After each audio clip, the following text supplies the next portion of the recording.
Quero convidar você a abrir a sua Bíblia no livro de Salmo, dos Salmos, para que a gente possa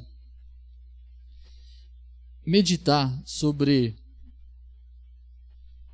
a bem-aventurança do homem, que somos nós que estamos aqui nessa noite, ouvindo os ricos conselhos da palavra do Senhor. Olha só o que esse texto diz, acompanhe comigo. Bem-aventurado o homem que não anda no conselho dos ímpios, não se detém no caminho dos pecadores, nem se assenta na roda dos escarnecedores. Antes, o seu prazer está na lei do Senhor, e na sua lei medita de dia e de noite. Ele é como árvore plantada junto às correntes de águas, que no seu devido tempo dá o seu fruto, e cuja folhagem não murcha, e tudo quanto ele faz será bem sucedido.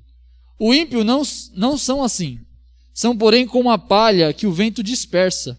Por isso os perversos não prevalecerão no juízo, nem os pecadores na congregação dos justos. Pois o Senhor conhece o caminho dos justos, mas o caminho dos ímpios perecerá.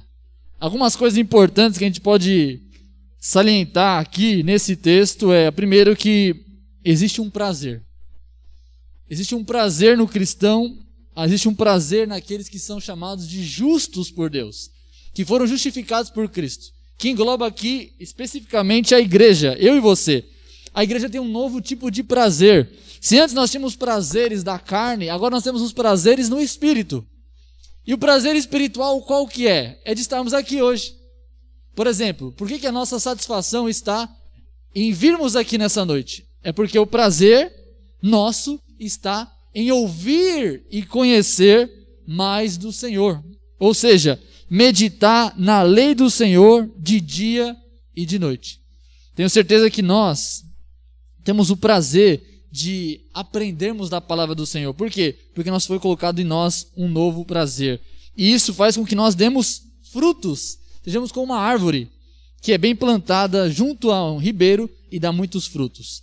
E a segunda coisa importante aqui para nós vermos é que o justo, ele não tem prazer no conselho do ímpio. Ou seja, o justo, ele ama o conselho da justiça. Por isso que ele medita na palavra de Deus de dia e de noite. Então que eu e você nessa noite possamos ter esse prazer maravilhoso de nós ouvirmos os conselhos de Deus e também meditarmos nesses conselhos.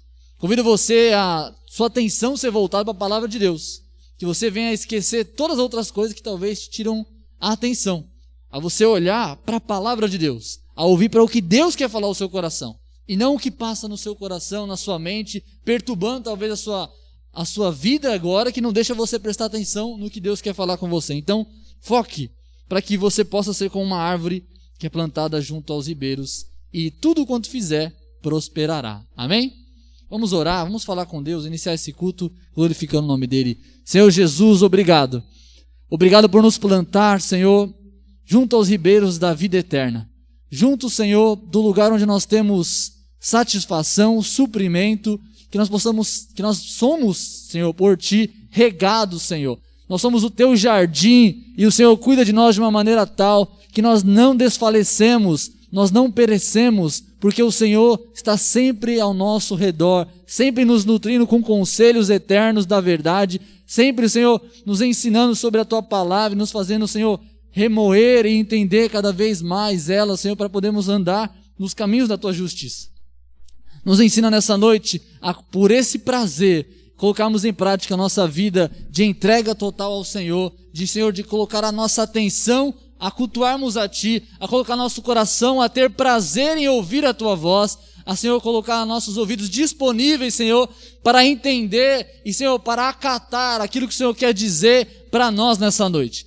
Abençoa todos nós que estamos aqui, abençoa também aqueles que estão nos ouvindo pela internet, abençoa, Pai, no nome de Jesus, Senhor, aqueles que não puderam vir por algum motivo, dando força, dando discernimento e dando prazer de ouvir os Teus conselhos, para que possam, Senhor, chamados por Ti a estarem aqui e buscarem o Teu santo nome com todo prazer, com toda alegria, se ajuntar à congregação dos justos para louvar o teu nome sempre, no nome de Jesus. Tira do meio de nós toda a impiedade, tira de nós, Senhor, toda a injustiça e coloca em nós um coração igual ao teu. Um coração, Pai, que ama a tua vontade, ama a tua palavra, ama a tua presença, ama cultuar ao Senhor. Esse é o nosso desejo nessa noite. Te cultuarmos não só um culto, Pai, mecânico, Senhor, como tradição, como, Senhor, um compromisso apenas, mas te louvarmos e conhecermos a Ti com prazer, com alegria, com, Senhor, devoção, com desejo, com sede. Oh, Pai, no nome de Jesus, faça isso na Tua igreja. Esse é o nosso desejo no nome de Jesus. No nome de Jesus. Amém. Glória a Deus. Quero convidar você a louvar o nome do Senhor comigo nessa noite. E aqueles que eu não cumprimentei, a paz do Senhor Jesus. Nós somos um exército do Senhor que marchamos pela verdade. Então eu e você aqui, nós somos chamados por Deus para convocação, não para o exército brasileiro, não para lutar nas forças armadas, mas para lutar no batalhão de Cristo, cujo Ele é nosso general, cujo Ele é nosso pastor, então nós seguimos os passos dele, porque Ele nos mostrou o caminho para Deus, amém? Eu quero convidar você com alegria a cantarmos isso, que nós vamos seguir os passos do Senhor Jesus, que é nosso general, amém? Siga as palmas com a Isabela.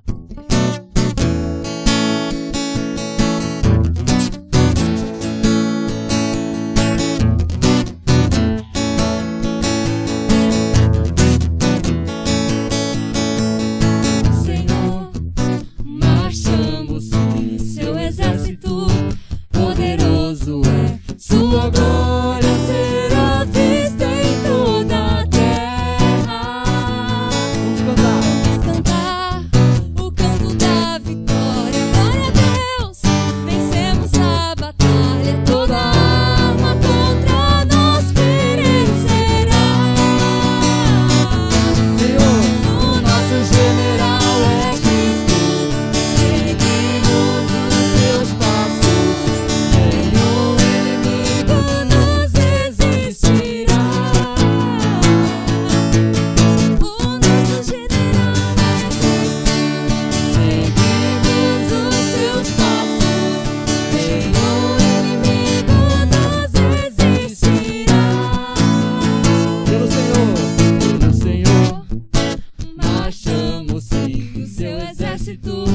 Poderoso é, sua glória será vista em toda a terra.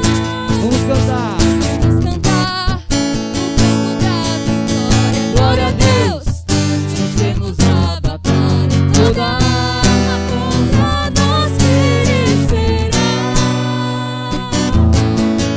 O nosso general é Cristo. Seguimos os seus passos.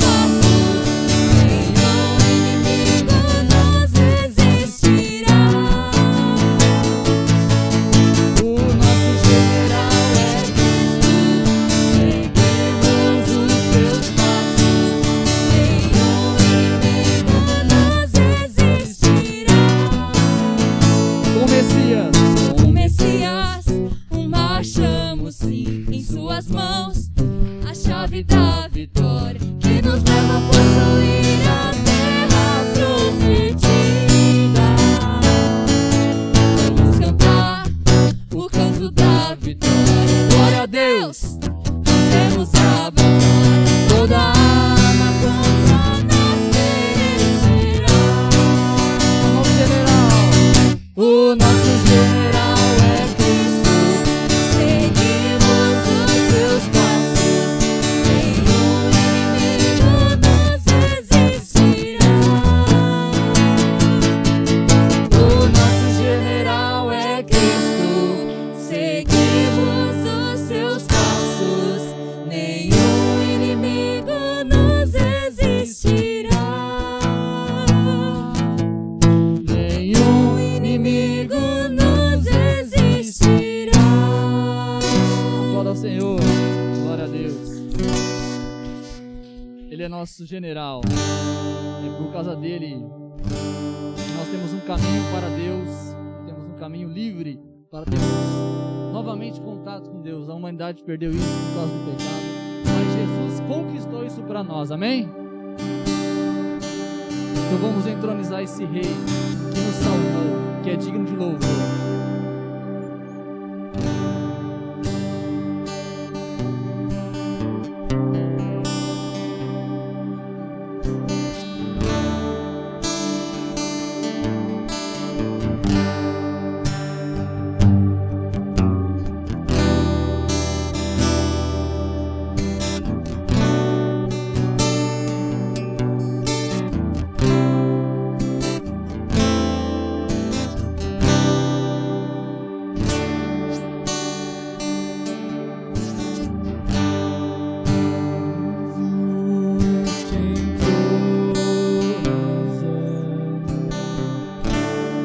Declaramos que és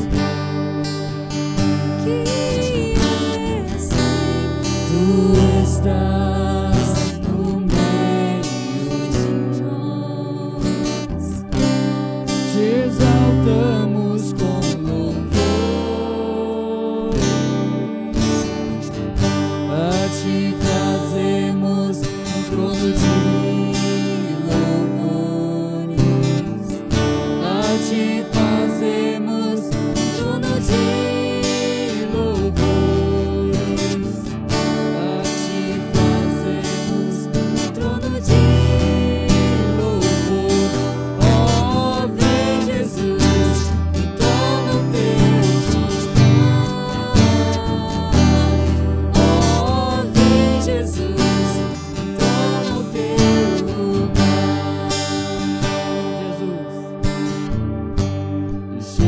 Jesus, te entronizamos.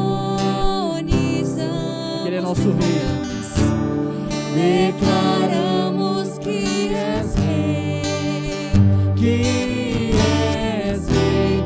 Tu estás no meio de nós. Te exaltamos com louvores. A Ti fazemos um trono de louvores. A Ti fazemos um trono de louvores. A Ti fazemos um trono de louvor. Ó, vem Jesus e toma o Teu lugar. Ó, vem Jesus e toma o Teu lugar. Ó, vem Jesus e toma o Teu lugar. Ó, vem Jesus e toma o Teu lugar. Entregamos a Ti, Senhor, a honra, a majestade, o domínio. Reconhecemos, na verdade, Senhor, que Tu és todo-poderoso, que Tu és majestoso e que tudo que temos, Senhor, é fruto do Teu trabalho, é fruto da Tua mão poderosa e graciosa, nos dá bênçãos sem medidas. Obrigado, Senhor, por nos apresentar esse reino maravilhoso da Tua verdade, o reino da Tua luz, o reino da misericórdia, o reino da salvação. Tu és o nosso Rei e a Ti entregamos a glória, a honra e esses louvores, Senhor. Louvores, Pai, que merecem subir ao Teu trono, Pai, com toda, Pai, devoção, com todo, Senhor, alegria, porque nós nos alegramos de pertencer a um Rei tão bondoso, tão verdadeiro, tão honesto, tão perfeito. Nós podemos exaltar e entregar o trono das nossas vidas, o trono do nosso coração, o trono do nosso ser, para que o Senhor possa reinar. Que o Senhor venha ser, no nome de Jesus, entrando no nosso coração, ser o dono, não só das nossas decisões, mas de tudo que nós somos, tudo que nós fazemos, no nome de Jesus. Ó, vem Jesus E toma o Teu lugar. Ó, vem Jesus e toma o Teu lugar. Aplauda ao Senhor. Glória a Deus. Amém? Irmãos, nesse momento nós temos a oportunidade de ofertar na casa do Senhor. Nós estamos, como os irmãos sabem, trabalhando na obra do Senhor. Queremos aqui futuramente colocar piso na igreja para poder facilitar a obra das irmãs que vêm aqui com tanto cuidado, limpar a casa aqui, e é difícil porque o chão rústico dessa forma. Queremos pintar a igreja, queremos talvez concretar para que pare de crescer esse mato aí, e tudo isso exige muito gasto. Os irmãos sabem muito bem que nada disso é barato. E a gente precisa da colaboração dos irmãos aí nesse sentido. Então, se Deus colocar no seu coração, que você possa contribuir com generosidade e com alegria, não por imposição e não por causa das necessidades da demanda da igreja, mas porque Deus colocou no seu coração a vontade de abençoar. Amém? Se você quiser ofertar, pode estar separando aí, e assim quando eu começar a orar, você pode vir com alegria ofertar na casa do Senhor. Amém? Glória ao teu nome, Jesus, por esse momento. Te louvamos pela tua graça, te louvamos pelo teu cuidado nas nossas vidas, te louvamos porque o Senhor é bom e o Senhor é a rocha que sustenta todos nós. Obrigado, Senhor, por cuidar de nós e nos cercar de bênçãos e de cuidado e estar sempre ao nosso redor, nos protegendo contra todo mal. Abençoa, Senhor, cada um que está aqui hoje ofertando na tua casa, e abençoa também aqueles que não puderam, Pai, ofertar também. Que no nome de Jesus a tua bênção venha estar sobre todos eles e eles possam ter uma oportunidade, Pai. Que o Senhor possa abençoar com portas de emprego, abençoar, Senhor, com prosperidade, para que possam honrar o teu nome também, no nome de Jesus. E abençoa eles, a sua casa, e que esse dinheiro seja usado com sabedoria na tua casa, para a glória do teu nome, no nome de Jesus. Amém. Vamos aos recados. Paz e bênção, está começando agora mais um CEPAB News, com as suas notícias da semana. Nós somos a comunidade evangélica Paz e Bênção e agradecemos a sua presença. É tempo de frutificar. Deus nos chamou pela sua palavra para darmos frutos verdadeiros. Este é o tema desse ano. Santidade e evangelização é a marca da frutificação. Participe dos nossos cultos. Às terças-feiras, culto de oração, às 19h30. Às quintas-feiras, culto de ensino, às 19h30. Estamos estudando o livro de Hebreus. E aos domingos, culto de celebração, também às 19h30. Venha e traga toda a sua família. Não deixe de orar pelos nossos pastores, pelos ministérios da igreja, pelos nossos eventos, pelas células e seus líderes. E ore não só pela igreja local, mas de todo o mundo, aqueles que compartilham da mesma fé, mas não da mesma liberdade. Acompanhe a CEPAB pelas redes sociais. Comunidade Evangélica Paz e Bênção, a igreja família pertinho de você. A palavra vai começar. Amém? Recados dados. Quero convidar você a abrir a sua Bíblia comigo em Colossenses. Colossenses, capítulo de número 1.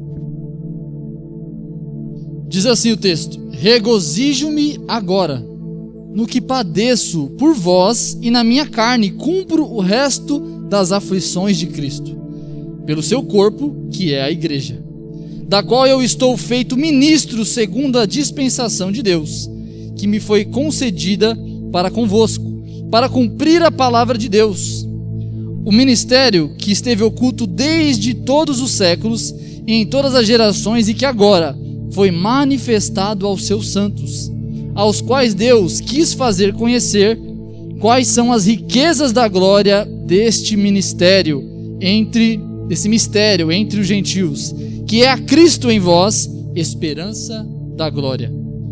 A quem anunciamos, admoestamos a todo homem e ensinando a todo homem em toda sabedoria, para que apresentemos todo homem perfeito em Jesus Cristo. E para isso também trabalho, combatendo segundo a sua eficácia, que opera em mim poderosamente. Amém? Abaixe sua cabeça, vamos orar novamente. A tua palavra, Senhor, foi lida e dela queremos aprender. Ensina-nos, Senhor, a guardá-la, a obedecê-la, não só a ouvir, mas, Senhor, a entender. Que o Senhor possa me usar nesse momento para transmitir a tua mensagem à tua igreja, para que ela possa, Senhor, ser despertada e viver aquilo que o Senhor nos chama a viver, no nome de Jesus. Amém. Queridos, essa carta aos Colossenses foi uma carta escrita pelo apóstolo Paulo. O apóstolo Paulo não foi o que plantou essa igreja de Colossos, mas foi Epáfras, um discípulo de Paulo, que quando Paulo estava em Éfeso evangelizando, provavelmente ele passou por lá, encontrou com o apóstolo Paulo, e o apóstolo Paulo pregou o evangelho para Epáfras, e Epáfras conheceu o evangelho de Cristo, foi tocado pelo evangelho da graça, e voltou para a sua cidade de Colossos e plantou uma igreja lá. E aí o que aconteceu? Começou a vir então doutrinas erradas que circulavam a Ásia Menor ali, onde ficava a igreja de Colossos, como o gnosticismo, por exemplo, que ensinava uma certa sabedoria superior, que falava que a matéria na verdade era ruim e que o espírito é que era bom.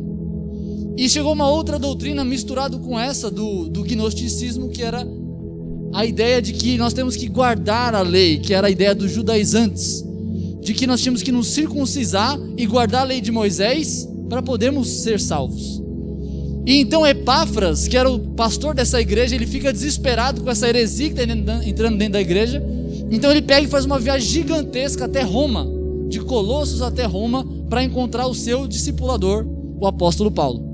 Chegando lá, ele vê o apóstolo Paulo que está colocado dentro da prisão de Roma. Paulo está preso, então escreve essa carta belíssima aos Colossenses, exortando eles sobre como eles deveriam agir para que pudessem de fato não cair em erros doutrinários. E o capítulo de número 1, o apóstolo Paulo ele se apresenta para os irmãos. Como eu disse, não foi o apóstolo Paulo que fundou essa igreja, foi Epáfras. Então o apóstolo Paulo, além de ele relatar quem ele era, se apresentando à igreja, ele também falou como o ministério dele estava funcionando, no que ele tinha feito em todas as outras igrejas, como ele estava pregando o evangelho por todo mundo. E além disso, ele vai falar também sobre como ele exercia o ministério dele. A parte que nós acabamos de ler é justamente a parte quando ele fala como ele estava anunciando o evangelho, que era então o seu ministério. Então Paulo mostra quem ele é no capítulo 1, se apresenta, fala o que ele tem feito, os testemunhos das igrejas que têm sido plantadas, o evangelho que tem sendo pregado para o resto do mundo, e ele fala como ele tem feito isso. E nós chegamos então no nosso texto, que é justamente esse momento quando Paulo começa a trazer então a maneira como ele estava cuidando de expressar o evangelho. Então nós podemos então fazer uma síntese rapidamente, olhando aí nos versículos, versículo 24 ao 29, o que Paulo diz sobre o seu ministério. Veja, no versículo 24 que nós começamos lendo, Paulo ele expressa uma alegria, ele fala, regozijo-me. Ele expressa a alegria que tem nos sofrimentos que foram gerados pelo ministério da edificação das igrejas. Então Paulo, ele pregava o evangelho para as igrejas e fundava igrejas, mas isso também gerava para ele perseguição, gerava para ele angústias muitas vezes, dores, mas isso também não gerava só dores, gerava também edificação. Então ele fala que ele ficava feliz, apesar das dores, ele sentia até prazer nas dores, porque gerava então edificação para a igreja. Mesmo existindo cansaço, mas também existia edificação. No versículo 25, Paulo mostra que o resultado da edificação gera também sofrimentos, mas não é para benefício pessoal ou próprio.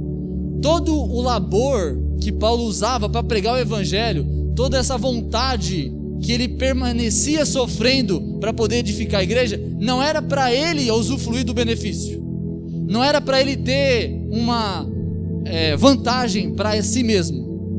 Quando ele sofria, não era como um empreendedor que sofre às custas do seu empreendimento para poder no final ser beneficiado com dinheiro. Paulo não tem essa motivação. Ele diz que a motivação dele sofrer pelo evangelho, pregando o evangelho da forma que ele pregava, não era para si mesmo, mas era para os irmãos, era para benefício da igreja, para que a igreja fosse edificada. No versículo 26, o apóstolo diz que o meio de edificação, a forma como ele edificava a igreja, era por meio da proclamação do evangelho.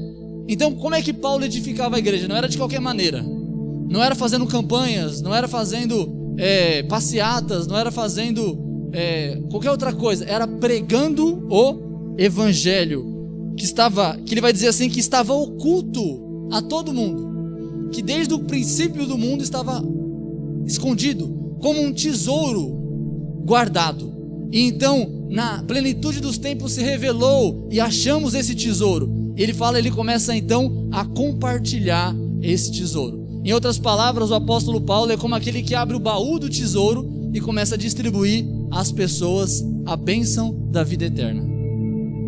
E aí no versículo 27, ele diz assim, ele diz que o ministério da edificação, esse de pregação da palavra, para não benefício próprio, mas para benefício da igreja, por meio de expressar esse evangelho que estava escondido e agora está disponível para todos nós, ele fala assim que quem edifica é Deus, por meio da sua palavra. É Deus que faz a obra através da mensagem que ele proclama. Ou seja, os méritos não são de Paulo. Não é porque o Paulo é um bom missionário, não é porque o Paulo é um bom apóstolo, não é porque Apolo é um grande homem. É porque Deus é um grande Deus e deu o evangelho. Então, em outras palavras, o tesouro não é de Paulo, o tesouro é de Deus. A única coisa que Paulo faz é distribuir o tesouro que é Deus. Então ele faz isso, e aí nós chegamos então nos versículos 28 e 29.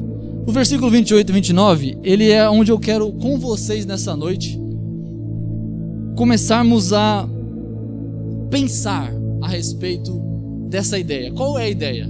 Lembremos que Paulo está falando aqui a respeito de edificação da igreja. Ele está falando sobre o ministério que Deus confiou a ele. Então ele está fazendo basicamente fazer o quê? Ele está lembrando, ou melhor, está trazendo para os irmãos que ele está cumprindo aquilo que Jesus um dia chamou a igreja a fazer, e chamou ele também a fazer, que é o que está escrito em Mateus 28, 19 e 20. Ide por todo mundo e pregai o evangelho a todas as nações, batizando-os em nome do Pai, do Filho e do Espírito Santo, ensinando-os a guardar todas essas coisas até que eu venha. Então aqui ele está lembrando justamente desse mandato, essa convocação que Deus fez para Paulo, fez também para a igreja. Então Paulo está dizendo o seguinte: se vocês entenderem o propósito, como eu faço a missão, vocês vão entender que se vocês agirem dessa maneira como Deus ensinou e mandou a gente fazer, nós não cairíamos em mentiras, nós não cairíamos em engano. E Paulo está falando sobre o quê? Sobre o ato de discipular. Eu quero que você guarde essa palavra, discipular. Paulo está trazendo menção para a igreja que, olha, irmãos, o que eu estou fazendo para vocês, o que Cristo me mandou a fazer e que vocês também devem fazer para que vocês não caiam em ciladas doutrinárias, é fazer discípulos. Esse tem sido o meu ministério em todo esse tempo. E aqui nós podemos lembrar que essa convocação que Cristo nos chamou a fazer, ela tem um centro, ela tem um propósito, ela tem uma coisa mais importante que a gente precisa recordar. E aqui nós olhando aqui para o mandato que Jesus mesmo deu para nós, de ir por todo mundo e pregar o evangelho, nós vamos descobrir então qual que é a essência da missão. Qual que é a essência da missão que Jesus passou para os seus apóstolos e passou também para mim e para você? Bem, para a gente simplificar um pouco, se você abrir a sua Bíblia em Mateus 28, 19, você vai observar que existem 4 verbos ali. 4 verbos. Existe o verbo ide, existe o verbo façam, existe o verbo batizando e existe o verbo ensinando. Olha cá. Portanto, ide. A primeira coisa que a gente vê, a gente precisa entender que esses verbos, eles são verbos auxiliares. O que é verbo auxiliar? Ele não é o propósito da missão, ele aponta para a missão. Os verbos aqui nesse texto são como as placas de sinalização das ruas. Elas apontam para um destino, para o objetivo, para o propósito. Então Jesus usou esses 4 verbos para mostrar a essência da missão, que é a que Paulo está querendo ensinar aqui. O primeiro verbo é ide. O ide não é a missão. O id não é o objetivo, mas ele é o meio para alcançá-lo. É através de ir que nós vamos cumprir a missão. Em outras palavras, para a gente cumprir a missão é necessário ir, mas ir não é a missão. Entenderam? Então, o propósito da igreja, a missão da igreja, a minha missão e a sua missão, não é simplesmente sairmos daqui onde estamos e irmos para outro lugar. É mais do que isso. Mas para cumprirmos essa missão, é necessário sairmos de onde estamos, muitas vezes, e ativamente irmos até a direção do que é a missão. O segundo verbo é o verbo façam. O façam aqui pode ser traduzido também por formar, formação, de você realmente moldar, ok? De você formar alguma coisa. Então, a palavra formar aqui, ela também não é o objetivo da missão, mas ela é um modo como se deve fazer a missão. A maneira como nós devemos fazer a missão é por meio de moldar. Moldar quem? Moldar pessoas. Moldar pessoas. Veja bem isso. Fazer não é a missão, mas é executar a missão, é fazer moldagem, é formar pessoas. Isso é através da pregação, através do anúncio do evangelho, através da gente ensinar o que Deus é, quem Jesus é. É fazer igual Paulo fez, abrir o baú, o verdadeiro baú da felicidade, e você distribuir o quê? As bênçãos que se encontram dentro dele.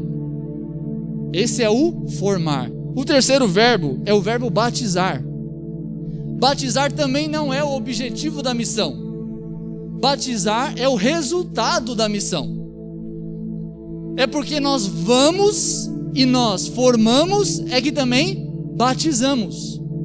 Não é porque nós vamos simplesmente ide e batizar. Se fosse assim, né, bastava a gente ir no lazer 3 horas da tarde, lotado de gente lá, sair afogando um por um.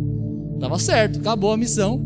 Afogar todo mundo vai estar lá mesmo, porque no dia de verão, né? Seria a obra missionária, seria a gente aqui na cidade ir até o lazer. Mas não é isso, não é ir e batizar. O batismo é o resultado dessa missão. Então o batismo não é a missão, mas ele aponta para o resultado da missão. E o último verbo é ensinando. Ensinando é a maneira como a missão deve ser mantida. Veja que a palavra ensinando, ela está no gerúndio. O que é gerúndio? Uma ação contínua. Ensinando, não é ensine uma vez só e acabou. É ensinando sempre. Por que o cristão, depois de batizado, ele deve permanecer na igreja? Porque o que Deus nos chamou para fazer é para permanecermos continuamente ensinando. Então, por exemplo, o Léo e o Jonathan que estão fazendo o curso de batismo, quando acabar o curso de batismo, acabou o ensino? Não, continua, permanece, continua ensinando sempre. Então é um modo como a gente mantém a missão funcionando. A missão não é tipo assim, eu vou até o Jonathan, prego para o Jonathan, batizo o Jonathan e depois vou embora. Não, a missão é uma continuidade que vai levar a vida toda, não só a minha vida como aquele que prega, mas a vida também, ela é contínua até o fim dela, daquele que ouve também. Então a missão que é dada para a igreja é uma missão que, logo, nós vamos ativamente até o pecador, levamos até ele a mensagem da pregação que vai o formar, não mais a moldura do mundo, mas agora a moldura de Cristo. E através disso, quando ele confessar a Cristo, nós vamos batizar como forma dele anunciar que agora ele é um cristão, agora ele mudou de vida, agora ele é formato de Cristo e não mais formato do mundo. E através disso nós vamos continuar a vida inteira cuidando dessa pessoa até que Cristo volte ou até que nós vamos até Cristo. Amém? Então qual que é o centro da missão? Olhando para esses 4 verbos, é o ato chamado de... Volta lá. Aqui se você colocar na NVI, vai estar mais fácil para a gente entender. É o ato de discipular. Nós vamos para poder fazer discípulos. Nós formamos discípulos. Nós batizamos discípulos. Nós ensinamos os discípulos. Então todos os verbos eles jogam para uma coisa só. Vão e façam discípulos. Da onde? De todas as nações. E aí, então, quando vocês formarem esses discípulos, batizem eles. E permaneçam ensinando. Essa é o ministério que o apóstolo Paulo vai falar no versículo 28, que eu quero convidar você. Paulo está ativamente querendo influenciar. A palavra discipular é a mesma palavra que a gente poderia usar para influenciar. Paulo quer influenciar a igreja dos Colossenses a fazer o quê? A serem discípulos de Cristo, a imitarem a Cristo, a serem como Cristo. Isso nos mostra a entender então que nós estamos vivendo um momento que nós precisamos sermos quem? A missão da igreja é fazer o quê? Influenciar. Você pode falar isso para a pessoa que está do seu lado? Você precisa influenciar. Queridos, nós estamos vivendo momentos onde nós estamos de fato numa verdadeira batalha. Nós cantamos aqui que o nosso general é Cristo. Por que ele é um general? General envolve guerra. Nós estamos de fato numa guerra pela verdade, como nós já falamos aqui, e uma guerra pela influência. Nunca se viu em todos os tempos como hoje pessoas desejando serem influenciadores. Provavelmente você já deve ter ouvido o termo influencer digital ou digital influencer. São pessoas que querem chamar a atenção para si, para que elas possam de alguma maneira, pelo modo da sua vida, influenciar pessoas a imitá-las, a gostar das coisas que elas gostam, a pensar como elas pensam, a desejar o que elas desejam, a odiar aquilo que elas odeiam, a formarem pessoas como elas, verdadeiros moldes de pessoas. Por isso que eu quero chamar a nossa missão, a mensagem que eu quero trazer para vocês hoje, segundo o que o apóstolo Paulo quer nos ensinar, como nós devemos ser influenciadores ou influencers cristãos. Paulo era um influencer cristão, e eu e você precisamos ser também. Amém? Queridos, o marketing descobriu que mais do que vender produtos, se eu quero vender para você algum tipo de objeto, algum tipo de camiseta, algum tipo de utensílio para você, ele percebeu que não é tanto vantajoso eu vender para você simplesmente um objeto, mas é mais vantajoso eu vender para você uma ideia.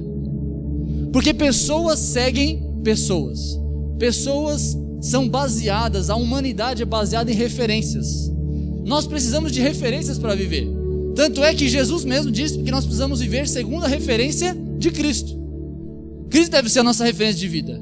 E é verdade. O problema é que o que se encontra na nossa sociedade hoje é aquilo que Jesus, quando olhou para a multidão, também constatou: que são ovelhas sem pastor. O que são ovelhas sem pastor? O que acontece quando a ovelha fica sem pastor? Se você for até algum lugar onde cria ovelhas, você vai perceber: se o pastor não tiver com as ovelhas, as ovelhas elas não têm senso de direção.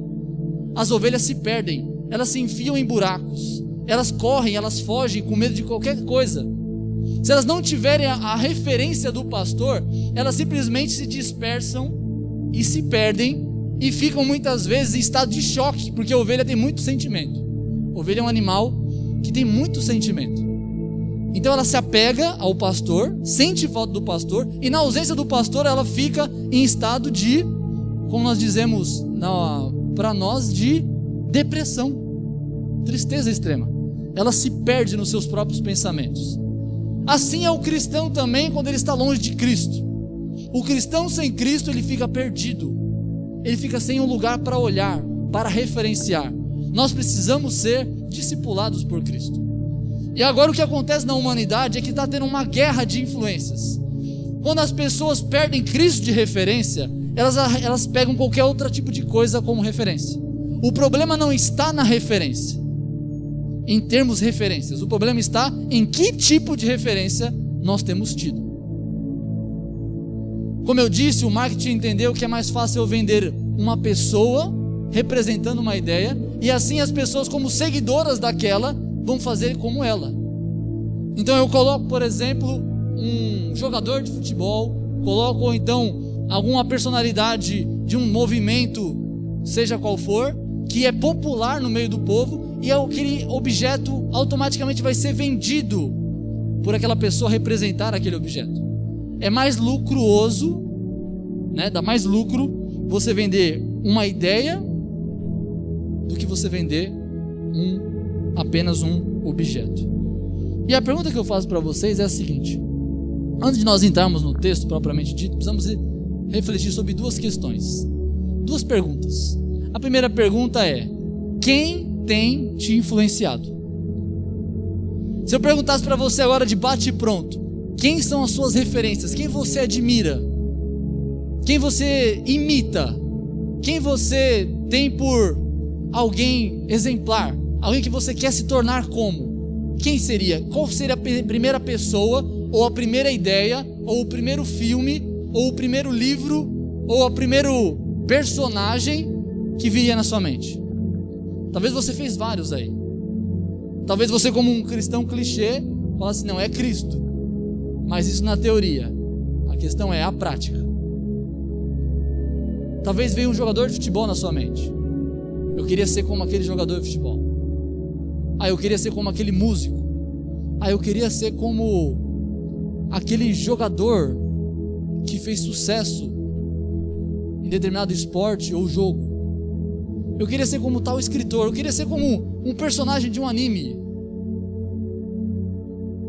Muitas são as referências. E a pergunta que nós precisamos fazer é: o que é um discípulo? Para nós entendermos melhor se nós estamos sendo discipulados por Cristo ou estamos sendo influenciados por outra coisa. 3 palavras resumem bem o que é ser discipulado. A primeira delas é ser um aprendiz. O que é ser um aprendiz? Aprendiz é a mesma coisa que discípulo, é aquele que bebe do que o seu mestre lhe oferece. É aquele que senta à mesa com o seu mestre e quando ele fala: você quer beber alguma coisa? Eu gosto disso aqui. Então você vai lá e você se torna um ouvinte daquela proposta que ele tem para te dar. E como um aprendiz, você não só dispõe-se a ouvir, mas também adaptar o seu gosto ao gosto dele. Um aprendiz é aquele que deixa de ter o seu gosto para ter o gosto do seu mestre. É como alguém que escuta conselhos e passa a adotar esses conselhos como sendo seus próprios conselhos. De quem você ouve conselhos? Quem te dá os conselhos e o que você faz deles? Faz deles os seus próprios conselhos, aqueles que você passa adiante? Se você faz isso com alguma coisa na sua vida, você é um discípulo dessa coisa ou dessa pessoa. Esses são os valores da vida. O aprendiz, ele pega os valores da vida do seu mestre.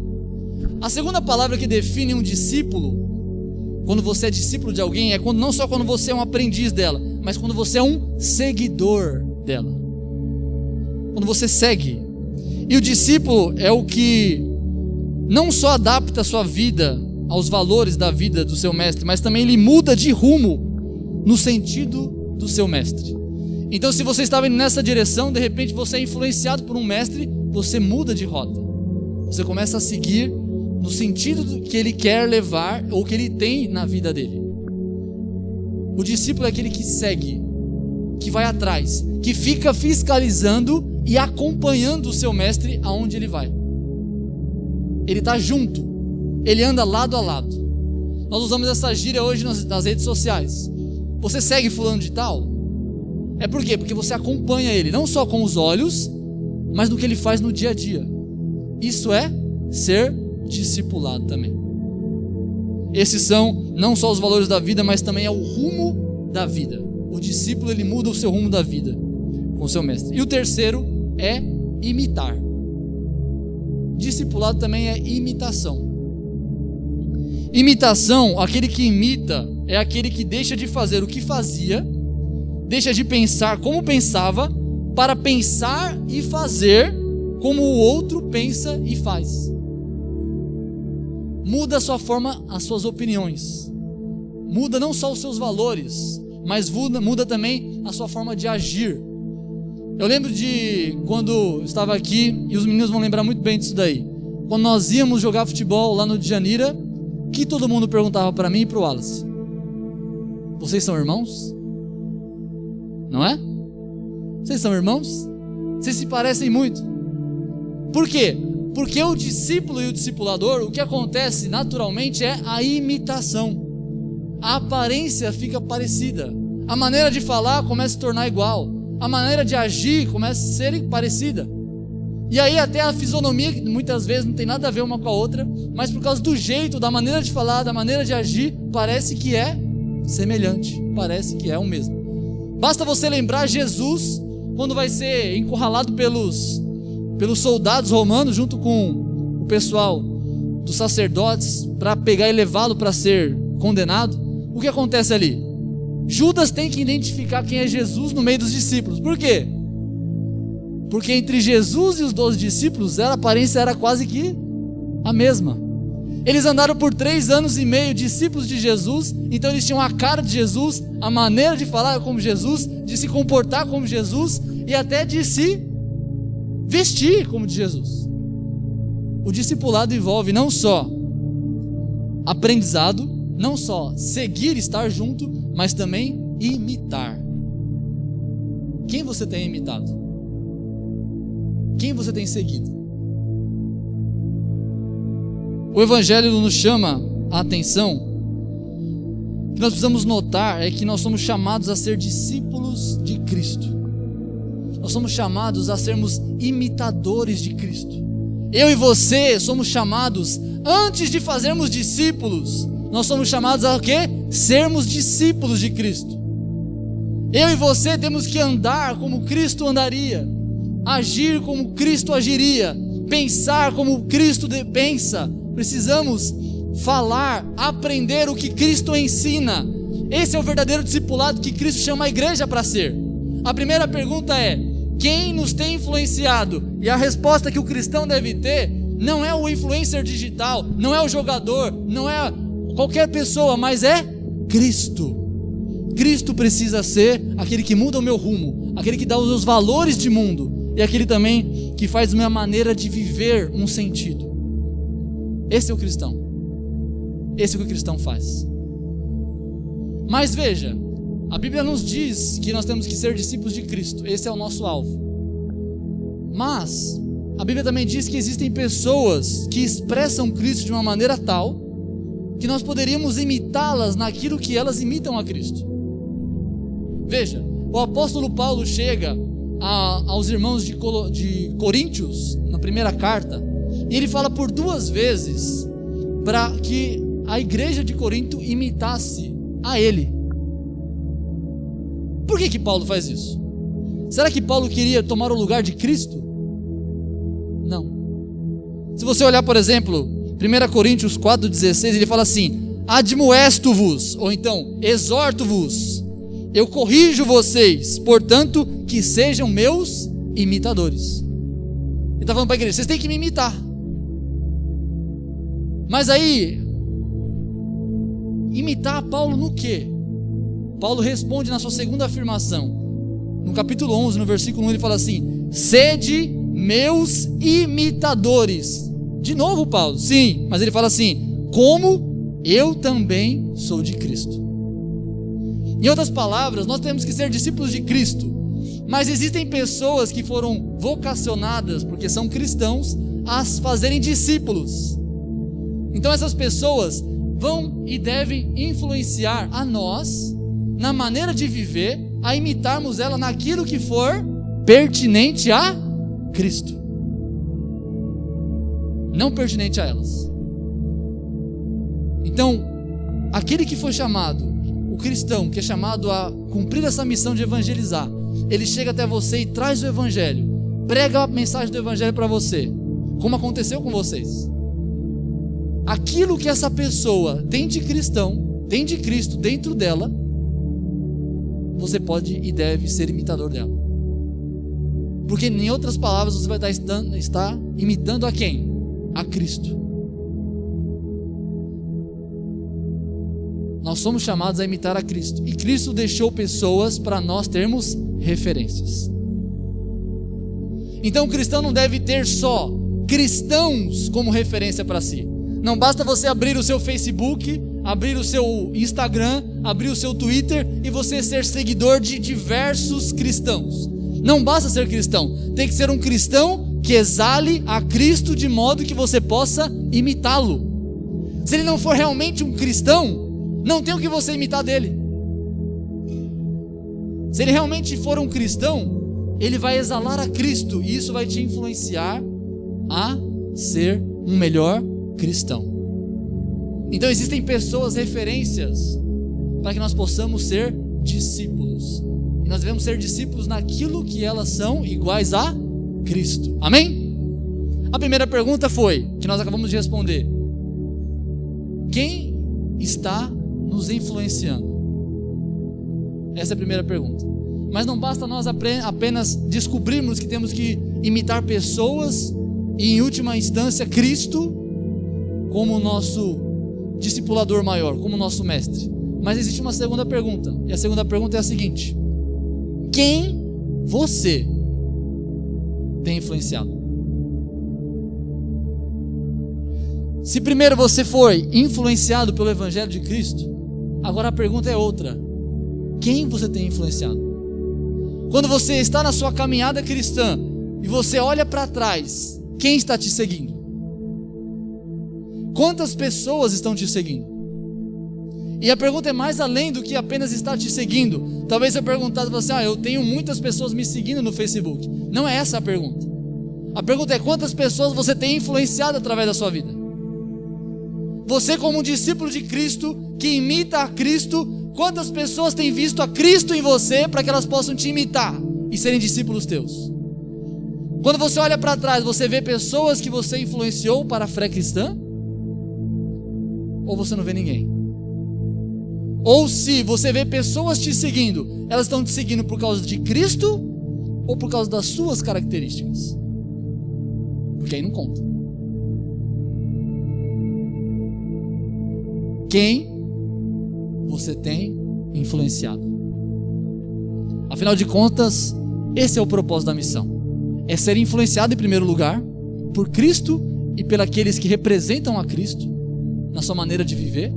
E agora cabe a você, pela sua maneira de viver, ser como um perfume de Cristo nessa terra. Aonde você passa, as pessoas possam sentir o bom perfume do Senhor Jesus. A elas olharem e não verem você, não verem as suas características, mas elas olharem quando passar o Jonathan na fila do banco. Quando elas olharem para o Jonathan, elas vão ver o Jonathan ou elas vão ver Cristo no Jonathan? Quando verem o Jonathan no seu dia a dia, no trabalho, elas vão ver o Jonathan ou vão ver Cristo nas ações do Jonathan? Quantas pessoas você tem influenciado? Quantas pessoas estão seguindo a Cristo por causa do seu testemunho? Se você, como aqueles que olhou para trás agora, fez uma retrospectiva rapidamente na sua mente e falou assim: poxa, eu não tenho nenhum filho na fé para chamar de meu discípulo, ou se eu tenho são poucos e eu preciso melhorar, eu quero te convidar a aprender com o apóstolo Paulo a ser um influenciador cristão. Amém? No versículo 28 nós vamos aprender isso.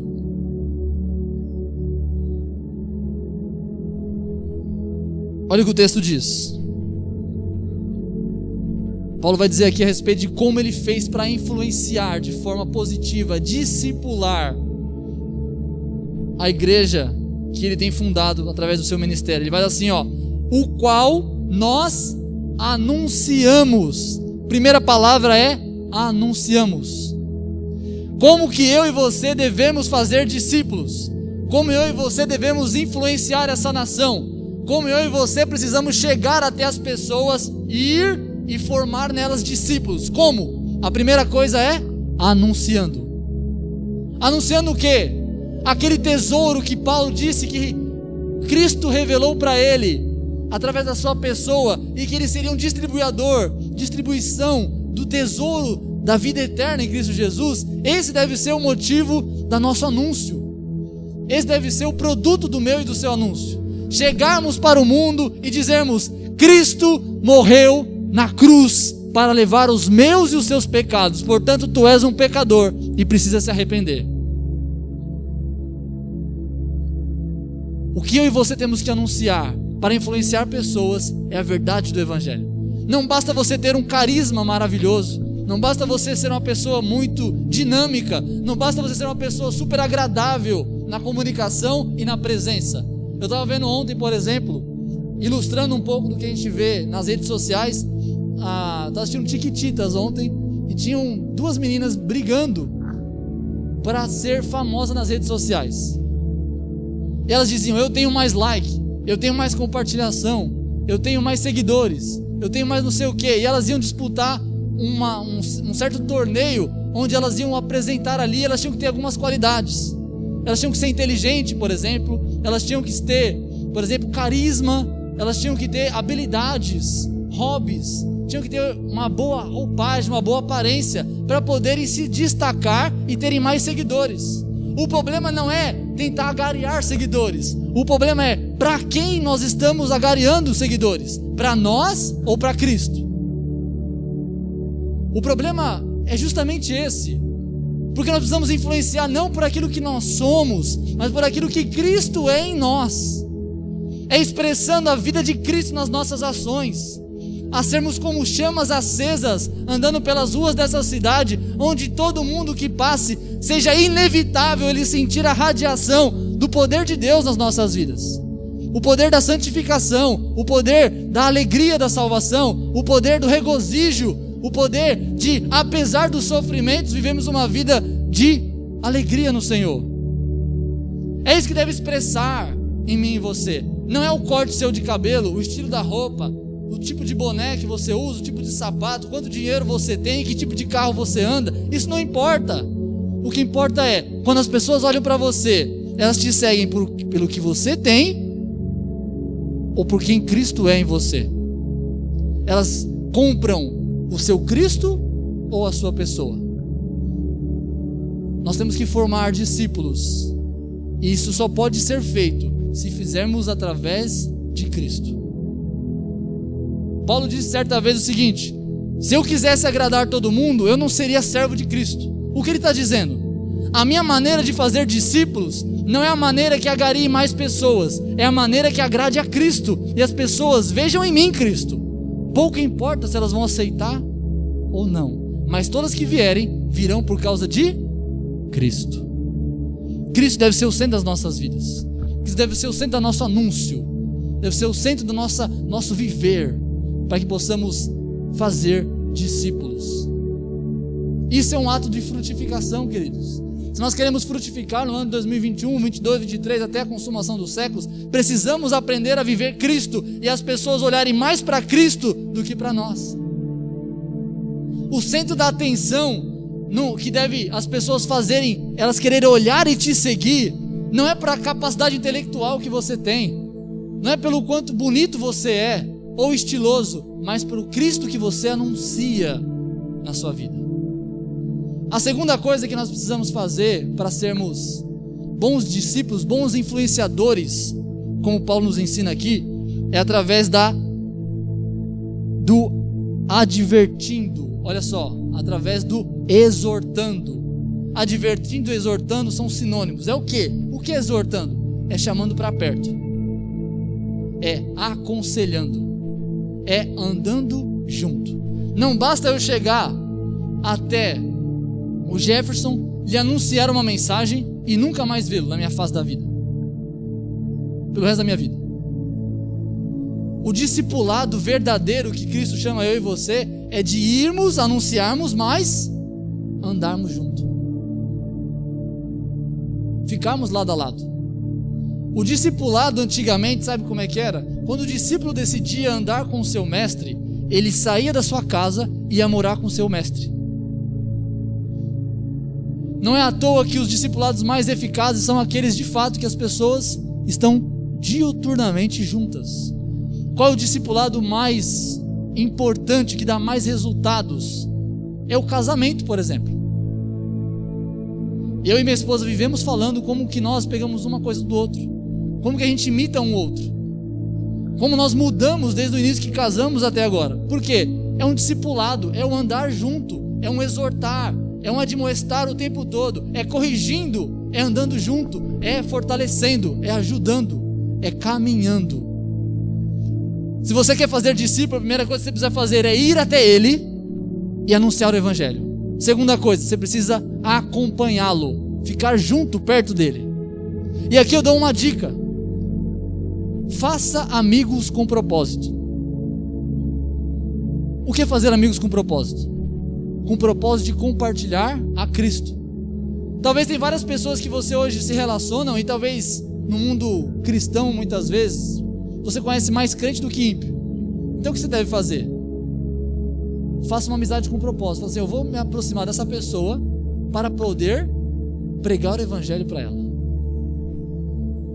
e vou andar junto com ela para me poder ensinar. Enquanto nós vamos andando pelo caminho, eu vou lhe anunciando o evangelho da paz. Faça discípulos. Como? Anunciando e andando junto, caminhando. Quando eu ia fazer discípulos, que acho que aqui hoje está uma boa evidência disso, como é que eu conseguia angariar discípulos para o Senhor Jesus que estão aqui me assistindo hoje? Sabe onde eu fui? Eu fui até onde vocês estavam. Eu fui no Djanira.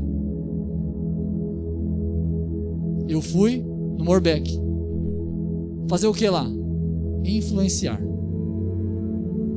Fazer amizades com um propósito. E hoje nós não somos só amigos. Por causa do evangelho, eu e o Gui, eu e o Léo, eu e o Jonathan, eu e o Jefferson, não somos só amigos. Nós somos irmãos. Por quê? Porque o poder do evangelho foi anunciado. E nós andamos juntos. E permanecemos anunciando e aprendendo desse evangelho. Vocês são seguidores de Cristo. Porque alguém se dispôs a ir e anunciar e estar junto. Da mesma forma como Deus alcançou vocês e alcançou também a mim, façam com outros. Terceira coisa, ele diz assim: não só admoestando, não só anunciando, mas também a todo homem e ensinando. Ensinando, queridos. Ensinando é sentar e explicar. É desenvolver não só através da vida, mas através de entendimento. Nós precisamos aprender muito da palavra de Deus. Nós, como bons discípulos, precisamos dominar muito bem essa palavra. Foi o que nós estávamos comentando no discipulado ontem com o Léo. Nós precisamos aprender as escrituras a ponto de não só entendê-las, mas conseguir proclamá-la, ensiná-la para outros. Você consegue expressar o evangelho para que outros te ouçam? Você consegue trazer essa mensagem para que outros possam entender? Se você ainda não consegue, vá atrás disso. Se sente na mesa com seu mestre e aprenda a evangelizar. Aprenda a fazer. Imite-o. Faça para que você possa ser também um discípulo do Senhor Jesus e você possa pregar o evangelho. Como? Só não anunciando, não só vivendo junto, mas também ensinando, explicando, esmiuçando as coisas da verdade de Deus. É o que o versículo de número 20 nós aprendemos. Depois de batizá-los, era para fazer o quê? Permanecer ensinando. É para permanecer andando lado a lado e ensinando as coisas que o Senhor quer que nós aprendamos. E aí o texto mostra para nós no versículo 29, depois de ele dizer: o qual nós anunciamos, advertindo a todo homem e ensinando a todo homem em toda a sabedoria. Veja, não é um ensino de uma coisa só, não é um ensino de uma matéria só, é um ensino todo, é a sabedoria toda, é a instrução toda. Não é uma instrução só teórica, é uma instrução prática. Não é uma instrução só de eu falar vá e veja eu fazendo. Não, é vá e faça. Eu tenho uma alegria muito grande de saber que o Wallace, que estava aqui comigo em Valparaíso, depois ele foi enviado para São Paulo e fez uma série de discípulos lá na cidade de São Paulo. A maior honra é saber que deu fruto aquele trabalho que você gastou, que foi duro, que foi difícil, igual o Paulo fala assim, eu me regozijo no quê? Eu me regozijo nos sofrimentos. Sabe por quê? Porque fazer discípulo não é fácil, Léo. Hein, Jonathan? Não é fácil, não. É trabalhoso. Muitas vezes dá errado. Muitas vezes é difícil. Gasta tempo, gasta recursos, gasta emoções. Quantas vezes já passei as noites sem dormir, pensando nos meus discípulos, que passavam por dificuldades, e eu preocupado com eles. Isso gera dor, mas é uma dor como uma dor de um parto. Como Paulo vai dizer mesmo aos Coríntios, ele fala assim, eu tenho sentido as dores de parto até que Cristo seja formado em vocês. É uma dor de sofrimento até que ele cresça na maturidade e possa andar sozinho. Até que você possa parar de andar somente carregando o seu discípulo, e ele possa andar e carregar outros. É um trabalho árduo. Mas ele vai dizer, sabe o que? No versículo 29, que essa palavra que foi anunciada, olha só, para isso é que eu também me afadigo. Olha só, afadigar, ficar cansado, se ficar em estado de exaustão. Por que ele faz isso? Para isso o quê? Me esforçando-me o mais possível, segundo a eficácia que opera eficientemente em mim. Duas coisas a gente vê aqui. Primeiro, Paulo descobre que ele pode se afadigar nisso, sabe por quê? Porque isso é a única coisa que faz com que os homens sejam aperfeiçoados em Cristo. É através do discipulado. Pastor, qual que é a ferramenta melhor para produzir cristãos verdadeiros e maduros? Discipulado. A igreja quer crescer com consistência, sem cair em doutrinas erradas, como os colossenses estavam caindo. Sabe como? Discipulado. Ande junto, anuncie, ensine. É o melhor. Por quê? Porque essa é a palavra que faz o quê? Os homens se aperfeiçoarem em Cristo. Ele vai dizer que essa palavra também, ela é esse modo operante, modo de operar, é também aquele que é eficaz. Olha só, esforçando-me o mais possível, ele gasta forças com isso. Por quê? Segundo a sua eficácia. A eficácia não é do discipulador. Sabe uma coisa interessante? Quando sai um discípulo bom, abençoado, que faz outros discípulos, que é maduro, a glória não é sua. A honra é de Deus, porque é Deus que faz. Nós só somos aqueles que propagam. Nós somos aqueles só que levam, como garçons de Deus, que levam aquela refeição maravilhosa até aqueles que precisam ser saciados com a palavra. Nós somos mordomos de Cristo. Então, quando a eficácia da palavra atinge eles, é por causa que é segundo a eficácia da palavra e não da nossa capacidade. Então isso nos leva a duas coisas. Primeiro, se você errar no discipulado, errar no sentido de o resultado não dar certo, você se esforçar ao máximo, dar o seu melhor, pregar a palavra e não dar certo, significa que não compete a você, porque ela gera segundo a eficácia da palavra, então não depende de você. A segunda questão é, se dá certo, você não se vanglorie, porque é o poder da palavra. Então isso nos priva de sermos soberbos e nos priva também de nos acharmos também inúteis, porque não conseguimos atingir o objetivo. E ele vai dizer o seguinte, que é a chave de ouro para a gente terminar aqui: esforçando-me o mais possível segundo a sua eficácia, que opera eficazmente em mim. O que o apóstolo Paulo está dizendo? Tudo isso que eu quero que vocês passem adiante, eu não estou falando só simplesmente como um proclamador. Eu vivo essa eficácia.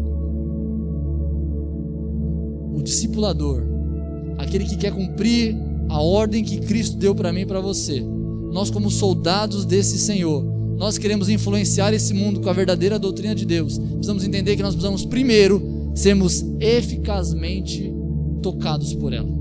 Precisamos ser gerado dentro de nós um verdadeiro discipulado com Cristo. Nós precisamos ter verdadeiramente em nós uma vida com Cristo, para podermos também expressar essa vida para os outros. Paulo fala assim: ela primeiro fez eficácia em mim. para produzir vocês. Primeira obra de Deus foi feita em mim, para depois eu passar para vocês. Primeiro eu aprendi a obedecer a Cristo, para depois falar para vocês obedecerem a Cristo. Paulo não é um hipócrita. Paulo não é. A palavra primeiro ela atinge o meu e o seu coração, para depois então a gente atingir o coração de outros pela palavra do Evangelho. Então eu quero terminar essa mensagem hoje te estimulando a ser um influenciador dessa nação. A você no seu emprego, no seu Facebook, não seja um passivo, aquele que só recebe influência dos outros, seja um ativo. Vá no seu Facebook e seja um influencer digital cristão. Vá no seu trabalho e seja um trabalhador influenciador cristão. Vá na sua família e seja um filho, um marido, uma esposa, seja o que for dentro da família, um afilhado, seja um influenciador cristão. Aonde você estiver, na rua, seja um influenciador cristão. Leve Cristo na sua vida. E depois de levar Cristo na sua vida, ou melhor, depois de Cristo entrar na sua vida, você leve Cristo também para as outras vidas, no nome de Jesus. Quero desafiar você nessa noite a buscar mais a Cristo, para que você possa ser um verdadeiro discípulo. E depois de ser um verdadeiro discípulo, você possa sair daqui querendo anunciar, querendo andar junto com as pessoas e querendo também ser alguém que ensina o Evangelho da graça de Deus. Que nós possamos ser influencers cristãos no nome de Jesus. Amém? Convido você, desafio você, já começa a trabalhar essa semana, faça amizades com propósito, leve o Evangelho de Cristo, vamos influenciar Valparaíso. Existe um pastor, as ovelhas estão perdidas, mas existe um pastor que é Jesus Cristo, que pode trazê-las para o caminho da vida eterna, para que elas possam sair da perdição e possam encontrar a luz. E essa luz que Deus chamou para ser não só luz dessa terra, mas também sal dessa terra, Deus chamou você, eu e você, para sermos discipuladores dessa nação. Amém? Baixe sua cabeça e vamos orar. Bendito Deus, te louvamos, ó Senhor, pela tua graça. Te louvamos, Senhor, por nos capacitar com o teu Espírito Santo. Te louvamos, Senhor, por fazer em nós uma obra perfeita da vida eterna, que nos influencia, Senhor, a queremos não só experimentar esse amor perfeito e poderoso que nos salva, que nos redime, que traz esperança, que nos traz alegria, mas a expressarmos Ele com os nossos atos, com os nossos pensamentos, com a nossa vida, com o nosso ser, com o nosso coração, com a nossa boca, Senhor, anunciar o Teu Evangelho, andar com as pessoas, a influenciá-las da forma como nós vivemos em Cristo, a elas viverem também, e ensinando as doutrinas eternas, Senhor, da Tua Palavra dia após dia. No nome de Jesus, coloca em nós esse desejo de Te amar, não só de palavras, mas em ação e de todo o coração, para fazermos, Senhor, dessa nação uma nação cristã, uma nação Tua, uma nação que honra ao Senhor, uma nação que é discípula Tua, no nome de Jesus. Que possamos abrir, Pai, nosso coração para fazermos essa diferença, para sermos, Senhor, influencers verdadeiros, levando a radiação do Teu Evangelho, Pai, para que todos possam, Pai, ouvir o Teu Evangelho, gostando ou não, mas possam ser influenciados pela Tua verdade e pela Tua doutrina e pela Tua pessoa, no nome de Jesus. Amém. Glória a Deus. Amém, queridos? Quero desejar a todos vocês uma semana abençoada, que vocês possam ser influenciadores. Meditem nessa palavra, leiam essa palavra e vivam essa palavra no nome de Jesus. Já foram dados recados, terça, quinta e domingo. Vamos ficar de pé no nome de Jesus. Quero agradecer aí a presença do Guilherme. Seja bem-vindo aqui, viu, amigo? Venha sempre. É um prazer podemos estar cultuando o nome do Senhor. Vamos despedir desse lugar, mas não da presença do Senhor. Só quero perguntar antes se alguém tem algum pedido de oração. Amém. Vamos orar pelo pai da Carla. Pedido de oração? Oi? Pela sua mãe. Amém. Vamos orar por esses pedidos e depois despedir então. Bendito Deus, te colocamos na tua presença, sabendo que tu és todo poderoso e Senhor, pedindo que o Senhor visite, Pai, a saúde do pai da Carla. Tu sabe, Senhor, a dificuldade, sabe, Senhor, as dores, sabe, Senhor, as enfermidades, sabe tudo, Senhor. Mas também sabemos nós que o Senhor tem todo o poder para curar, para mudar, para transformar a vida deles, Senhor. Não só na questão física, através da cura que nós tanto desejamos, mas mais ainda, Senhor, na questão espiritual, trazendo para a Tua graça a conhecer o Teu Evangelho no nome de Jesus, de forma plena e eficaz na vida deles, Senhor. Oramos também, Senhor, sobre a vida da Valdirene e do Ageu. Pai, pedimos a Tua bênção, segurança sobre aquele casal. O Senhor sabe de todas as coisas e que o Senhor possa iluminá-los, Pai, saber como lidar com as situações e possa, Senhor, protegê-los também de toda cilada, de todo perigo, de todo mal que possa os cercar e possa, Senhor, tentar derrubar no nome de Jesus. Dê sabedoria e graça para que possa, Senhor, cada vez mais prosseguir no conhecimento e se render a Ti cada vez mais no nome de Jesus. Esse é o nosso pedido, e o nosso outro pedido é que o amor de Deus Pai, a graça infinita de Jesus Cristo, nosso Senhor, Salvador, discipulador e Rei, e a comunhão e a consolação do Espírito Santo esteja sobre todos nós e todos aqueles que professam o Teu nome, hoje e eternamente. A igreja diz: Deus abençoe na paz do Senhor Jesus. Boa semana.